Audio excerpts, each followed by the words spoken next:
अस्सलामुअलैकुम नाज़रीन, प्रोग्राम है बजट एक जायज़ा और मैं हूं इमरान सुल्तान। पिछले 365 दिनों में जो अहदाफ मुकर्रर किए गए थे पाकिस्तान में लास्ट बजट में, वो कहां तक पूरे हुए और उसके क्या असरात मुख्तलिफ पॉलिसीज़ के हवाले से हम सेक्टोरल जो है जायज़ा मुख्तलिफ प्रोग्राम्स में ले रहे हैं। और आज के प्रोग्राम में हम डिस्कस करेंगे पाकिस्तान की सनती कारकर्दगी के हवाले से, जो इंडस्ट्रियल ग्रोथ हमारी रही उसकी क्या कारकर्दगी रही। आज के प्रोग्राम में हम ये तमाम चीज़ें आपके साथ डिस्कस करेंगे, क्योंकि पाकिस्तान 21 करोड़ की आबादी और तमाम तर वसाइल और कुदरती वसाइल होने के बावजूद भी होना तो ये चाहिए था कि पाकिस्तान एक इंडस्ट्रियल स्टेट बनता, लेकिन अनफॉर्चुनेटली पाकिस्तान एक ट्रेडिंग स्टेट बनकर रह गया। पाकिस्तान 70 सालों बाद भी हम देखते हैं कि बदकिस्मती से पाकिस्तान जो है वो अभी भी तरक्की पजीर ममालिक की फहरिस्त में शामिल है।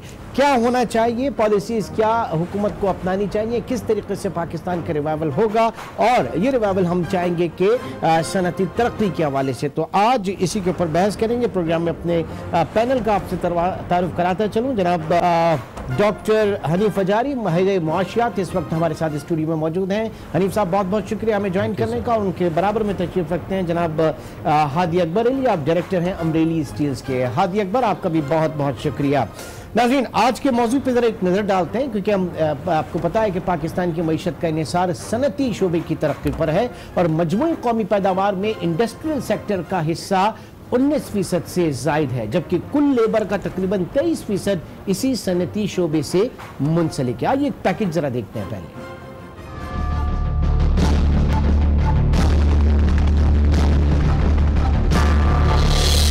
टेक्सटाइल, फूड प्रोसेसिंग, आलाते जर्राही, सीमेंट, फार्मा, शुगर, तामीरात और फर्टिलाइजर अहम इंडस्ट्रीज हैं जो मुल्क की तरक्की में अहम किरदार अदा कर रही हैं। इसके बावजूद सनती शोबे के लिए हुकूमती सरपरस्ती न होने के बराबर है। अमन व अमान की अबतर सूरत हाल, कम शरह सूद के बावजूद निजी शोबे की कर्जगिरी में कमी, महंगी बिजली और गैस की अदम दस्तियाबी और पानी की किल्लत ने सनत की तरक्की को सबसे ज्यादा मुतासर किया। साथ ही IMF की डीवैल्यूएशन जैसी कड़ी शराइत ने भी कारोबारी लागत बढ़ा दी।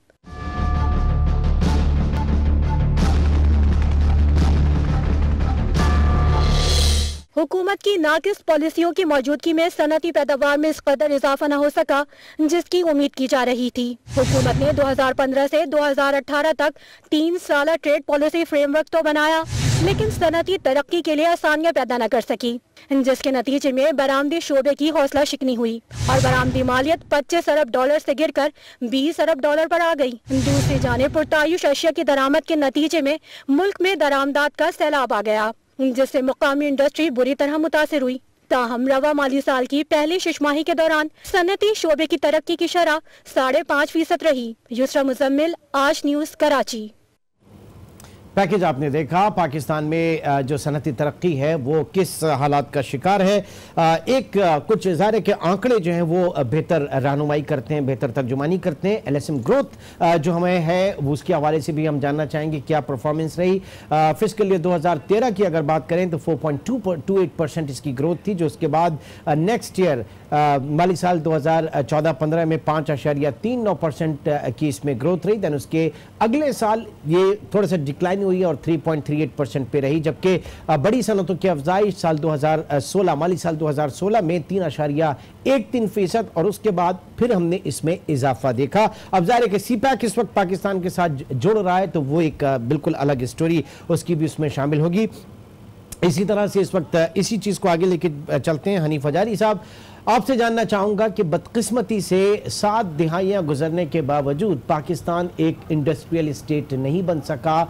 हम एक जो तिजारती स्टेट जो है वो बनकर रह गए। सनती बूम पाकिस्तान में आना चाहिए था। 21 करोड़ की आबादी है, तमाम तर कुदरती वसाइल आपके पास मौजूद हैं, लेकिन ऐसा हो नहीं सका। अभी भी हम तरक्की पजीर ममालिक में। जी हनीफ साहब। जी, मैं थोड़ा सा स्टार्ट करता हूँ। सितंबर 2017 में ग्लोबल कॉम्पिटिटिव इंडेक्स आया, जिसमें ये नैरेट किया गया कि पाकिस्तान अमंग द 138 कंट्रीज़ थे, इसमें से 122 नंबर पर आया। अगर इतराफ़ की कंट्रीज़ को देखा जाए तो बांग्लादेश 42, इंडिया 41, श्रीलंका 57। पाकिस्तान इतना पीछे क्यों आया? उन्होंने 5 रीज़न दिए पाकिस्तान के पीछे आने। सबसे पहले तो ये कि इस रीजन में कॉर्पोरेट के ऊपर पाकिस्तान का सबसे ज़्यादा टैक्स रेट है। अगर मैं इसको जमा वर्कर्स वेलफेयर फंड और वर्कर्स प्रॉफिट पार्टिसिपेशन फंड और सुपर टैक्स तो ये 42% बनता है। इसके बाद उन्होंने कहा कि पाकिस्तान में इलेक्ट्रिसिटी और इंफ्रास्ट्रक्चर की बहुत बड़ी कमी है। तीसरा उन्होंने बताया कि पाकिस्तान की बॉर्डर्स पे कंट्रोल नहीं है, अफगान ट्रेड पाकिस्तान को बहुत ज़्यादा नुकसान पहुंचा रहा है और इसको हमने कर्ब करने के लिए कोई कोशिश नहीं की। और सबसे टॉप पे ये है कि सर हमारे मुल्क के अंदर करप्शन इतनी पीक पे है, उस रिपोर्ट ने लिखा। अब आप इस चीज़ों को देखते हुए मैं थोड़ा सा ये कहना चाहूँगा कि अगर गवर्नमेंट 15 दिन ठहर जाती और ये जो सैलरी के इंसेंटिव दिए ये अगर 27 तारीख को बजट में दे देती तो हम ये भी तो देख सकते हैं ना कि ये 90 बिलियन की जो कॉस्ट आ रही है वो कहाँ आएगी। पाकिस्तान इस वक्त पूरे एशिया रीजन में वो कंट्री है जो पॉपुलेशन का 0.61% टैक्स दे और वो भी 1,261 मिलियन लोग हैं। इसके अंदर अब जब ये टैक्स की मराद का जो ऐलान किया तो 5,29,000 टैक्स बात सारी है कि ये इतना बड़ा जो गड़ा है 90 बिलियन का, ये कैसे भरेगा, ये कौन भरेगा? इसकी अभी हम इस बजट में देखेंगे, लेकिन सर 2 तरीके से आप देख सकते हैं। जरा अब तक जो आपने गुफ्तगू की स्पेशली कॉर्पोरेट टैक्स के हवाले से, हादी अकबर से भी मैं इस पर बात करना चाहूंगा। हादी, कितना मुश्किल है पाकिस्तान में इस वक्त सनतें लगाना और जो लगे हैं उनको चलाना? Imran, thank you. इमरान, आजकल जो इंडस्ट्री है पाकिस्तान में, उसको जो टैक्स बर्डन है वो, जैसे हनीफा ने भी कहा, वो बहुत ज़्यादा है इंडस्ट्री के ऊपर। और इसीलिए जब भी इंडस्ट्री की बात आती है और कम्पिटिटिवनेस की बात आती है तो ये कहा जाता है कि cost of doing business is very high. और उसमें जो ऑब्वियसली जैसे हनीफा ने कहा कि इलेक्ट्रिसिटी की भी हाई कॉस्ट है और in fact in the region Pakistan is one of the highest cost of electricity.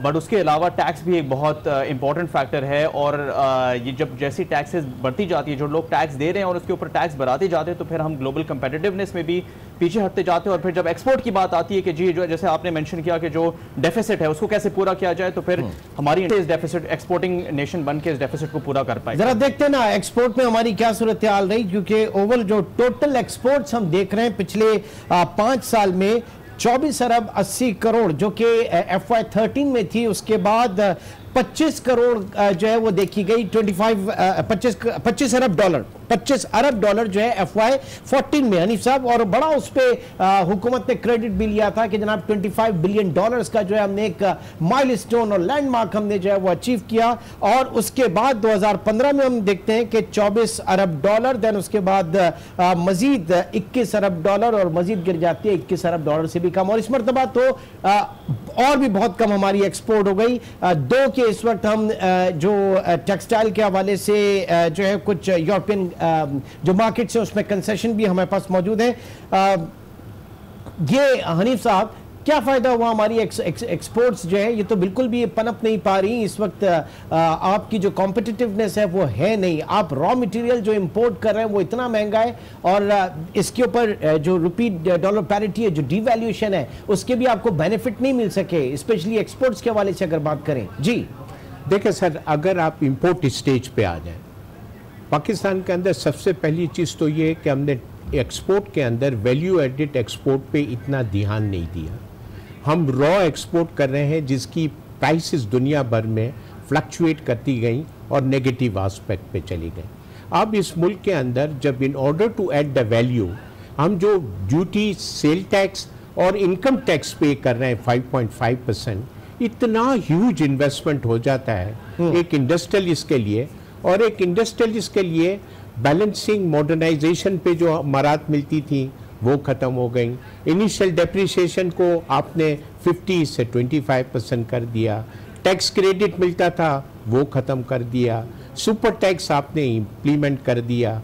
आपने उनको बजाय कुछ मराद देने के इतना बर्डन इन पर डाल दिया जो कि पाकिस्तान के अंदर इवन दो जैसे आपने कहा कि 19% है GDP का, लेकिन 57% टैक्स रेवेन्यू कलेक्ट करता है ये सेक्टर।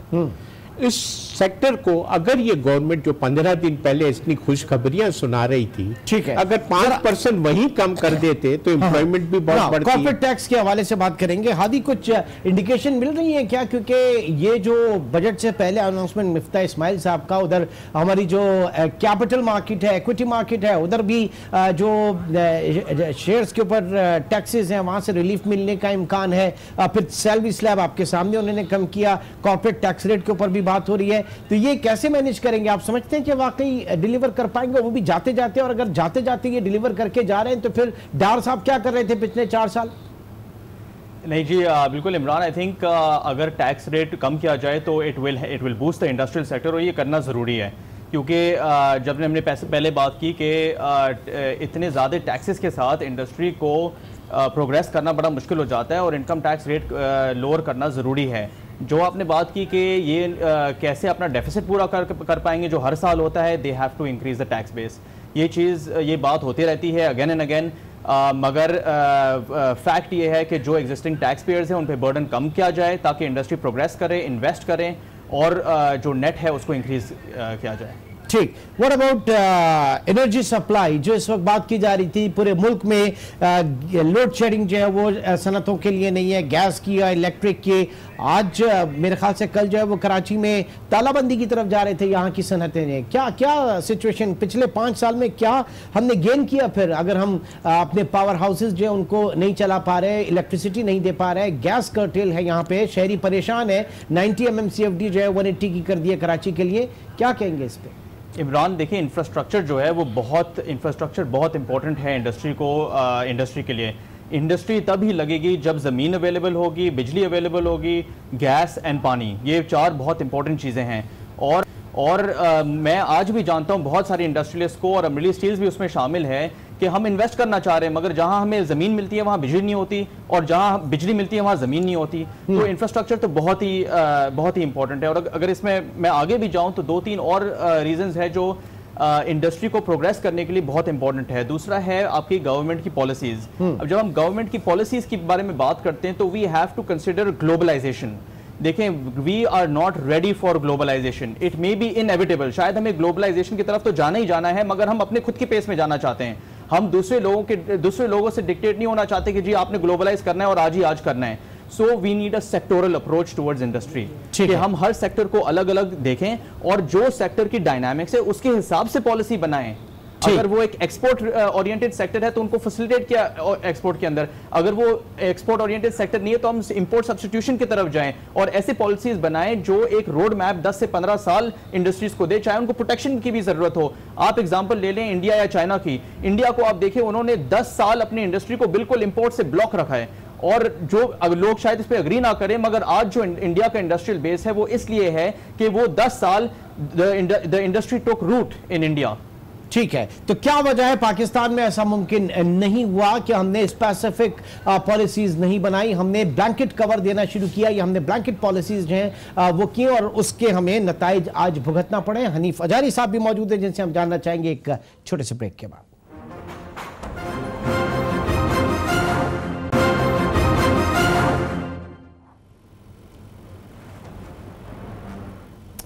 Welcome back. बात की जा रही है पाकिस्तान में सनती तरक्की के हवाले से, क्यों पनप नहीं पा रही पाकिस्तान, क्यों एक सनती मुल्क नहीं बन पा रहा। हुकूमत का काम जो है वो कंड्यूसिव पॉलिसीज फराम करना होता है, एक पॉलिसी फ्रेमवर्क देना होता है, लेकिन उसमें बदकिस्मती से हमारे जो हुक्मरान है वो नाकाम रहे। इस वक्त स्टूडियो में हमारे साथ मौजूद हैं डॉक्टर हनीफ अजारी साहब, उनके साथ तशरीफ रखते हैं हादी अकबर अली साहब जो कि डायरेक्टर हैं अमरेली स्टील के, और हमें अब ज्वाइन किया है इंजीनियर एम ए जब्बार ने जो कि चेयरमैन है पाकिस्तान स्टील मिल्स के। जब्बार साहब, आपको भी बहुत बहुत शुक्रिया इस डिस्कशन में ज्वाइन करने का। पाकिस्तान में सनती तरक्की हम नहीं कर पाए, वजह इसके कि हम एक सनती मुल्क बनते, एक पाकिस्तान एक इंडस्ट्रियल स्टेट बनता, पाकिस्तान एक ट्रेडिंग स्टेट बनकर रह गया है। क्या ऑब्जर्वेशन है आपकी, क्या कहेंगे आप इस पे? देखें जी, एक आपके एक्सपेक्टेशंस को मीट करने के लिए let me come to the target immediately. सबसे बड़ी बात यह होती है कि इंडस्ट्रियल ग्रोथ जो है वो सप्लाई साइड और उसके अगेंस्ट में जो डिमांड मैनेजमेंट है उनको जो है वो मिलाकर बनती है। पाकिस्तान में का जो सबसे बड़ा अलमिया है वो ये है कि पाकिस्तान में जो सप्लाई साइड है, जिसको हम थोड़ी देर के लिए शुरू करेंगे इंडस्ट्रियल पॉलिसी, आज से 10 साल पहले जो है इंडस्ट्रियल पॉलिसी बनाने की बातें की गई थी। I was also member of the task force, और एक जिसको कहना चाहिए कि एक किताब कि किस तरीके से जो है इस सप्लाई साइड के अगेंस्ट में डिमांड्स जो है वो जनरेट होंगी थ्रू फिस्कल थ्रू मॉनेटरी, क्योंकि ये चीज़ें हैं आपके डिमांड साइड पे।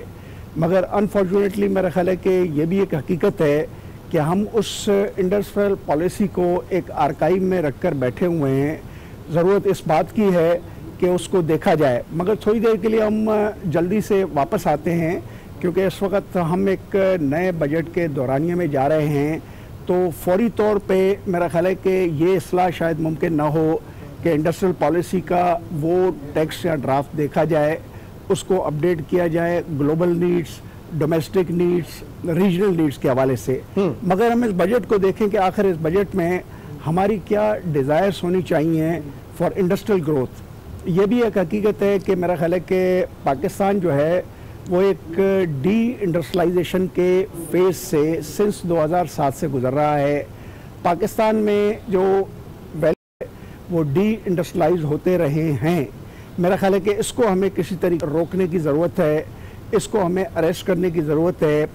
उनको तो बजट में क्या देखना चाहेंगे सर? बजट में क्या देखना चाहेंगे? फिर बजट में क्या देखना चाहेंगे? ऑर्डर टू ब्रिंग इन एक लार्जर यानी middle class, in order to bring in the purchasing power of the people, so that हम उस ऑब्जेक्टिव्स को जो डेवलपिंग इकोनॉमीज में होता है कि हम इन्फ्लेशन को कंट्रोल करते हुए पॉवर्टी को भी रिड्यूस करें।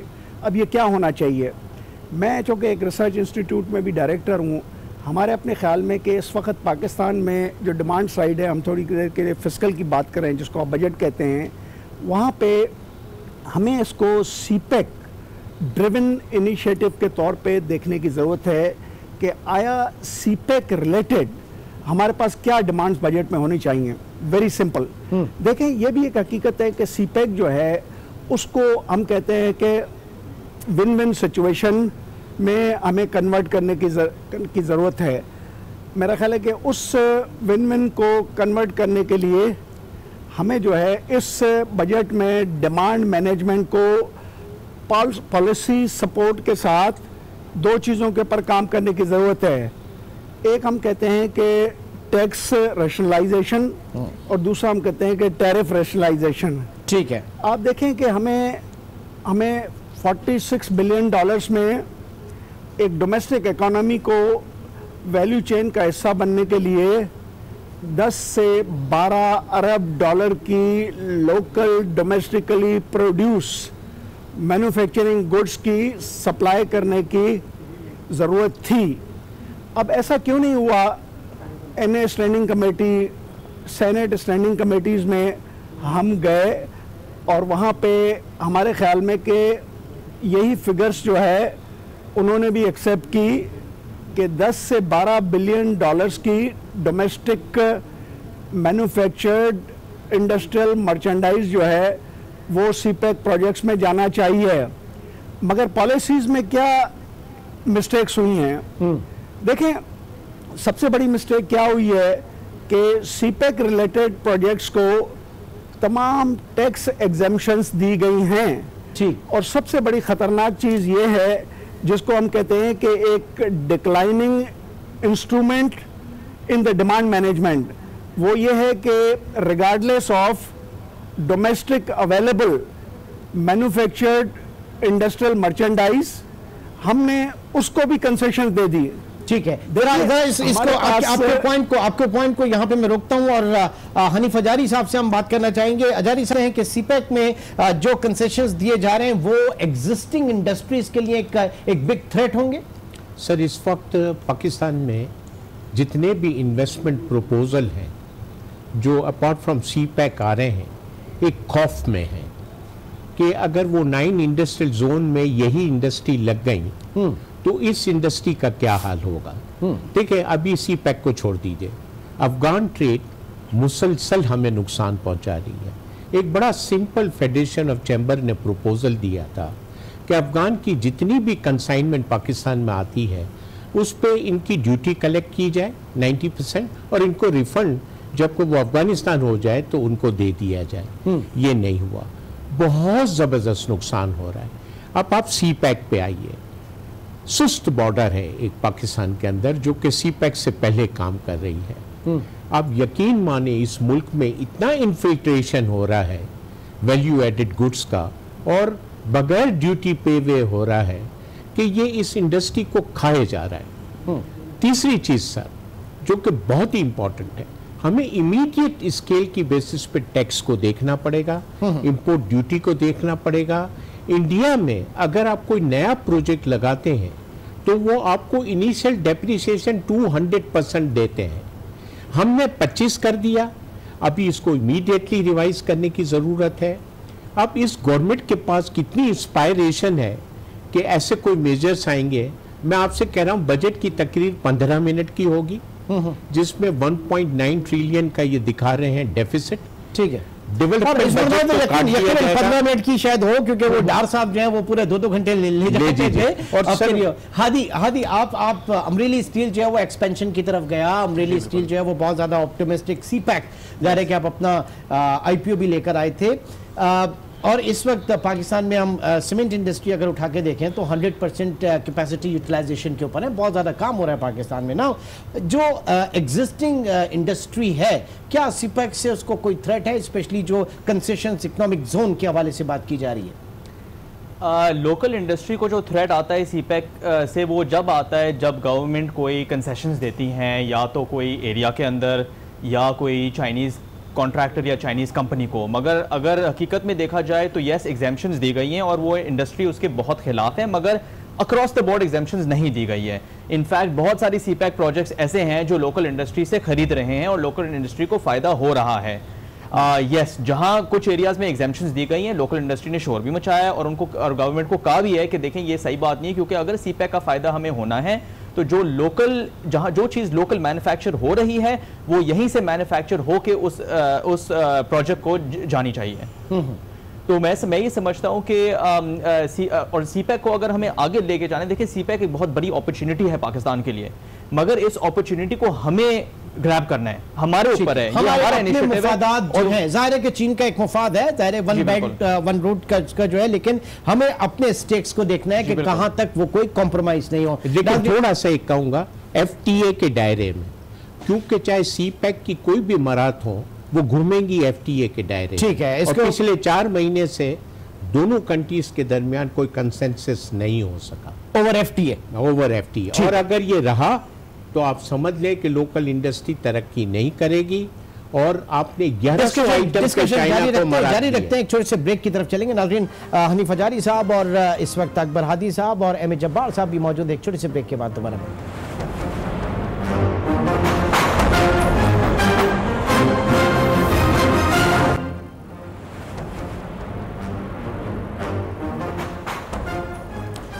Welcome back. इस वक्त प्रोग्राम में भी और प्रोग्राम के बीच में भी जो बात हो रही थी डॉलर को लेके, ज़ाहिर है कि डॉलर जो है वो इस वक्त जो डार साहब है उन्होंने 105 पे रोके रखा था और आज मिफ्ता साहब जो उनके दौर में 117 साढ़े 17 रुपए के ऊपर पहुंच गया। एम ए जब्बार साहब, क्या एक पॉलिसी डिफरेंस जो है वो डार साहब जब तक रहे उन्होंने डॉलर को खींच के रखा, रोक के रखा, इस पर बहस की जा सकती है कि वो नहीं था, वो पास ऑन करना चाहिए था, लेकिन अब जो है 117 के ऊपर पहुंच गया। आप क्या देख रहे हैं आगे चल के, कितना डिवैल्यूएशन और कितनी करेंसी में देखी जा रही है, क्योंकि अल्टीमेटली जाना तो पड़ेगा आपको IMF के पास और ये शायद उसी की तैयारी है। जी देखें जी, मेरे अपने ख्याल में कि डार साहब की जो सोच थी वो डॉक्टर इशरत अजीज की तरह थी। अब डॉक्टर इशरत और डार साहब की सोच के मतलब आपने दोनों मिला दिए, डॉक्टर इशरत हुसैन को मिला दिया और शौकत अजीज को मिला दिया, तो क्या मैं इसको मिलावा समझूं या अलग अलग समझूं? नहीं, हमारे सेंट्रल बैंक के जो चीफ थे डॉक्टर इशरत हुसैन, ठीक है ना, आपकी शौकत अजीज उस जमाने में हमारे FM थे। अब देखिए कि इन सोच के हवाले से मेरा ख्याल है कि हम इसको समअप करते हैं कि उनके ख्याल में इम्पोर्ट्स का बढ़ता हुआ रुझान जो है वो एक इन्फ्लेशनरी इफेक्ट भी लाएगा और लोन्स लेने का बढ़ता हुआ रुझान जो है वो एक लायबिलिटी भी जनरेट करेगा। मेरा ख्याल है इन दोनों चीज़ों की मरकजियत जो है उनके जहन का एक हिस्सा थी। बल्कि मेरा ख्याल है डॉक्टर इशरत हुसैन अभी भी यही कहते हैं कि इस लिबरलाइजेशन या मार्केट सेटिंग ऑफ प्रिंसिपल पे अगर इस तरीके से रुपए की वैल्यू को आस्ते आस्ते डॉलर के मुकाबले में वीक किया गया तो यहाँ पे इन्फ्लेशन बढ़ेगी और इम्पोर्ट लायबिलिटी जो है इन टर्म्स ऑफ लोन्स जो है उसकी कॉस्ट ऑफ रीपेमेंट भी बढ़ेगी। देखिए इन दोनों चीज़ों में काफ़ी वजन है। अब हम मुफ्ता इस्माइल की तरफ वापस आते हैं। तो जब नई टीम आती है तो वो कुछ एक्सपोर्टर्स के प्रेशर लेती है और पूरी इकोनॉमी को ओवरऑल मैट्रिक्स में समझने के बजाय एक हल निकालती है कि शायद एक्सपोर्ट्स जो हैं इतने बढ़ जाएंगे कि कम होते हुए रेमिटेंसेस ठीक और इंपोर्ट्स को किसी तरीके से कंटेन करने में मुआवनत करेंगे। ठीक है, जरा रखते हैं इस सवाल को। हादी अकबर, आप बताइए कि क्या रॉ मटेरियल्स है, क्या आप लोग भी इंपोर्ट करते होंगे, और अगर नहीं करते तो दीगर जो करते हैं कितना मुश्किल हो गया 117 रुपए डॉलर? जी बिल्कुल इमरान, ऑब्वियसली जब डॉलर बढ़ता है तो जब अब्रॉड करते हैं तो उसकी कॉस्ट आगे पास ऑन की जाती है और इसकी वजह से इन्फ्लेशन भी पैदा की जाती है और ये इन्फ्लेशन फिर कंज्यूमर के ऊपर इफेक्ट आता है और this in turn reduces demand. तो ये एक बड़ा विशेष साइकिल है। मगर जो डॉलर का रेट है ये एक बड़ा ट्रिकी सिचुएशन है क्योंकि एक साइड पे जब डॉलर बढ़ता है तो आपकी डेट सर्विसिंग बढ़ती है जो और आपकी इंपोर्ट का जो ट्रेड डेफिसिट है वो बढ़ता है और वो एक बहुत क्राइसिस सिचुएशन में फिलहाल है गवर्नमेंट के पास। And at the same time अगर आप उस चीज़ को हल करने जाएं और डॉलर रुपये को बढ़ने दें तो फिर आपके एक्सपोर्ट सेक्टर को हेल्प करता है। तो दोनों तरफ से आप देखें तो मुश्किलात है और ये बड़ा ट्रिकी सिचुएशन है। हनीफा जहादी साहब, क्या कहेंगे आप इस सिचुएशन के ऊपर? और दूसरी बात यह कि हिस्टोरिकल लो आपके इस वक्त पॉलिसी रेट है, कितना बेनिफिट हुआ इसका private sector credit offtake पे? जी, सबसे बड़ी चीज़ ये है कि मैं इमीडिएटली इस वक्त पाकिस्तान की बैलेंस शीट लिखूं तो $6 बिलियन तो हमें इस IMF और 3 वर्ल्ड बैंक को देने हैं। 6 अरब डॉलर? जी, $3 बिलियन हमें देने हैं कमर्शियल बैंक को, $2 बिलियन देने हैं हमें स्वैप फाइनेंसिंग अरेंजमेंट, ठीक है, और $1 बिलियन देने हैं दूसरे इदारों को हमें फाइनेंस करना है। इस वक्त आप अगर कहते हैं कि मेरा 11.8 बिलियन का रिजर्व है, हाँ, तो मैं बिल्कुल कैलकुलेट करके देता हूं कि $750 मिलियन आप खसारे में, सही, उसको हम टेक्निकल इंसॉल्वेंट कहते हैं हमारी अकाउंटेंट की जबान में। तो इस वक्त आपके पास कुछ नहीं है। मुस्लिम लीग की गवर्नमेंट ने जब ये टेक ओवर किया था तो 42 बिलियन का हमारे ऊपर एक्सटर्नल डेट्स थे, आज 85 बिलियन के हैं। 12% से अगर हमने डीवैल्यू किया है तो ये 94 बिलियन के ऊपर हो गए। तो what ever the incremental advantage आप लेना चाह रहे थे वो तो पहले ही दिन आपने दे दिया। देखें, इंटरनेशनल मंडी, इंटरनेशनल मार्केट इतने बेवकूफ़ नहीं है कि वो आपको उसी प्राइसिंग पे करेंगे। उन्होंने ऑलरेडी प्रेशर डालना शुरू कर दिया है कि आप अपनी इंटरनेशनल प्राइसेस कम करें। तो जो आप समझ रहे हैं कि इतना बड़ा फ़ायदा होगा वो नहीं होगा। और बिल्कुल, जबकि वैल्यू एडेड जैसे जब्बार भाई ने बताया कि 18% है, तो आप कहाँ इतनी उसमें कर सकेंगे। और कल जो हमने आपको बताया कि बीजिंग में IMF के सरबराह ने एक बहुत बड़ी बात कह दी। उसने कहा कि पाकिस्तान के अंदर हर आदमी इस वक्त सेलिब्रेट कर रहा है कि CPEC will be A game changer, लेकिन हम आपको सिर्फ इतना कहना चाहते हैं, उसने कहा कि पाकिस्तान बहुत बड़ी कोलेटरल डैमेज बनेगा, बहुत बड़े कोलेटरल डैमेज की तरफ इशारा किया है इस वक्त IMF चीफ ने। और यकीनी तौर से आगे आने वाले प्रोग्राम में इसके ऊपर हम मजीद जो है वो चर्चा करेंगे। इस वक्त हनीफा जहादी साहब, हादी अकबर और एम जब्बार साहब, आप तीनों हज़रात का बहुत शुक्रिया। नाज़रीन, आपसे इंशाल्लाह कल मुलाकात होगी। अपना बहुत ख्याल रखिएगा। अल्लाह हाफ़िज़।